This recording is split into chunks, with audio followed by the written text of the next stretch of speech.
Hello aspirants, welcome to Equator Academy Dehradun.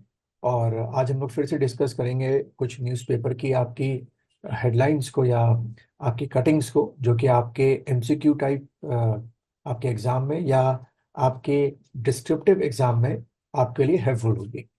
जैसे कि आप सामने इमेज देख रहे हैं, China accuses US of interfering after Tiananmen remarks. ठीक है। तो अब यहाँ से ये क्या हुआ कि आपके जो यूएस एक कह सकते हो डिप्लोमेट थे मतलब है आपके डिप्लोमेट एंटोनी ब्लिकन, जो ये नाम आप देख रहे हैं। ठीक है। ये जो एंटोनी ब्लिकन है, ये इन्होंने एक रिमार्क किया अबाउट दी, जो आज से 35 साल पहले एक इंसिडेंट हुआ था चाइना के अंदर, जिसका ये नाम यहाँ पे दे रखा है आपका क्या, तियाना तियाननमेन स्क्वायर।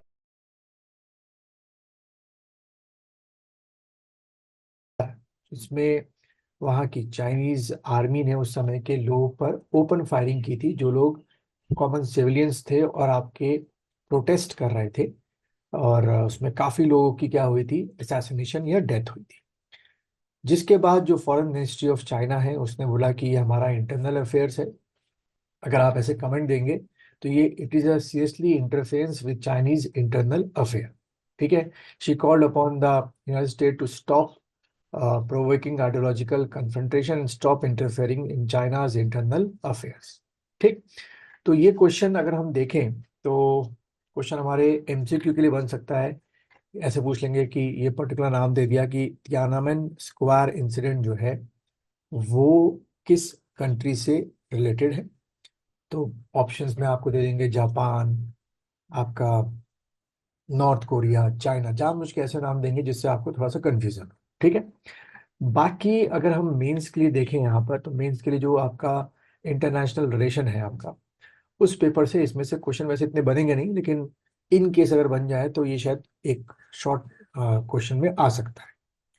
अच्छा, खैर अगला देखें हम लोग। ये आपकी साउथ अफ्रीका की न्यूज़ है। जैसे कि हमारे यहाँ भारत में इलेक्शंस हुए, जनरल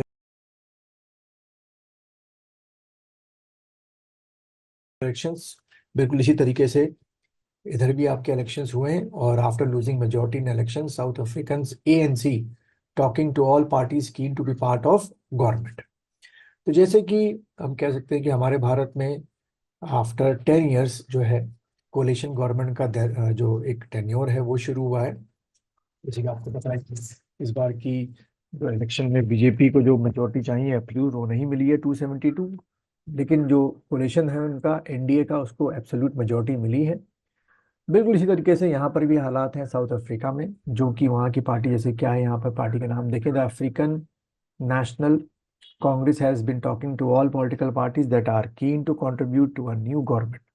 तो दोबारा से कह रहे हो कि कह सकते हैं कि दुनिया में ये खाली अफ्रीका या इंडिया की बात नहीं है, और भी अगर आप देश देखें, जैसे ब्रिटेन है, कई और देशों में, यूरोपियन कंट्रीज में, जहाँ जहाँ डेमोक्रेसी है, मल्टी पार्टी सिस्टम है, वहाँ एक दौर ऐसा होता है कि जब सिंगल पार्टी रूल कर रही होती है, और कुछ समय बाद जो है ऐसा दौर आता है कि जब आपकी कोलिशन गवर्नमेंट जो है रूल कर रही होती है। तो अपने ही एक सिंगल पार्टी रूल करने के अपने एक बेनिफिट्स हैं, लूप होल्स हैं।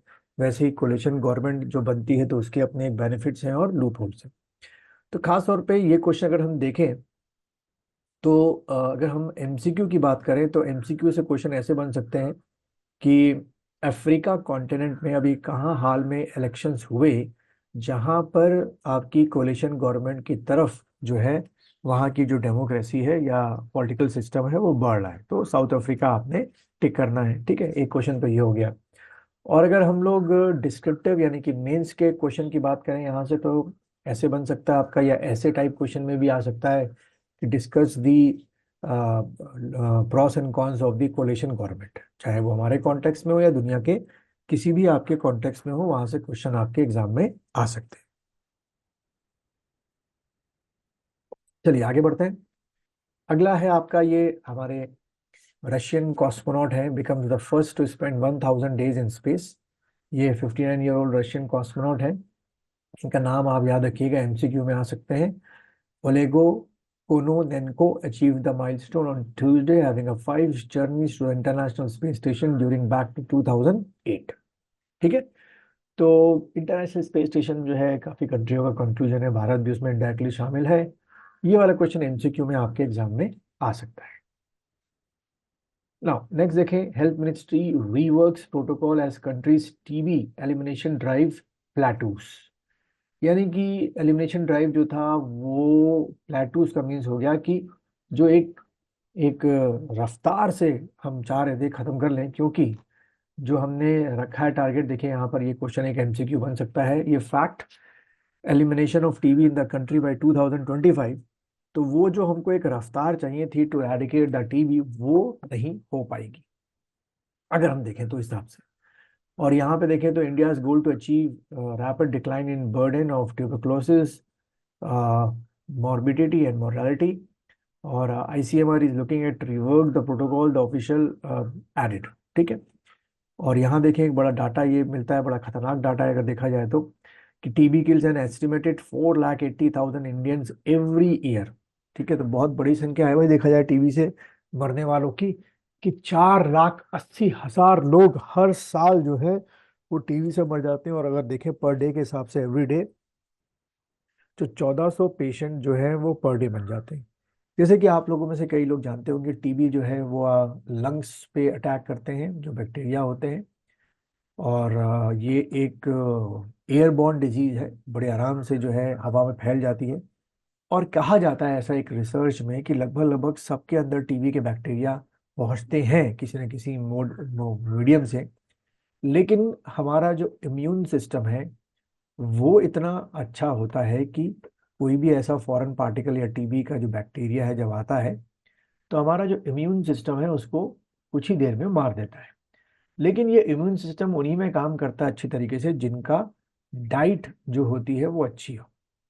और हमारे भारत में जहाँ पर कई जगह नौबत ये होती है कि डाइट के मामले में आप न्यूट्रिशनल वाली या प्रोटीन वाली डाइट तो छोड़िए, कई लोगों को हमारे यहाँ दिन में शायद एक बार ही खाना खाने को मिलता है। तो ऐसे में ये जो टीबी का स्प्रेडिंग है वो बहुत बड़े इलाके में है। अगर ये डाटा अगर हम माने सही है, तो ये तो ऑफिशियल डाटा है कि 4,80,000 इंडियंस पर डे मरते हैं, ये तो ऑफिशियल डाटा है। तो आप मान के चलिए कि लगभग इसमें 1.5 गुना और जोड़ दीजिए, आधा गुना मतलब हाफ आपका, कि जो रिकॉर्डेड कभी नहीं हो पाता है।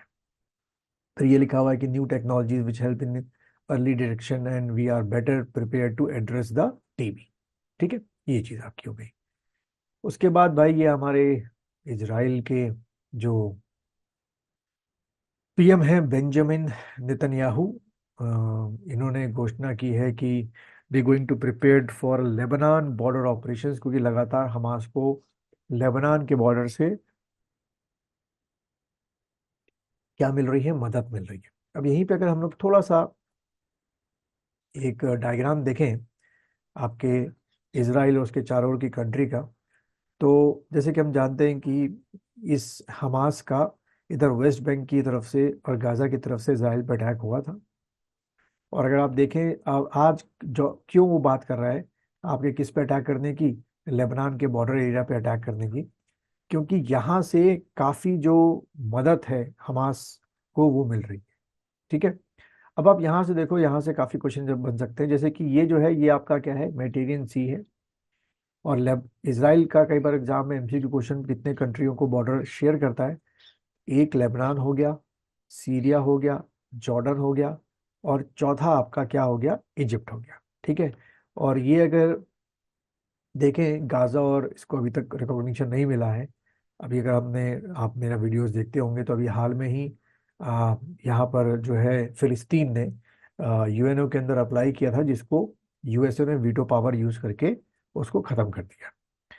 तो अभी वॉर चली रही है, तो उसी में किसी कॉन्टेक्स्ट में हिजबुल्ला जो और हमास के जो आतंकवादी हैं सो कॉल्ड, उनको खत्म करने के लिए ये जो स्टेटमेंट दिया गया है बाय इजरायली पीएम दिया गया है।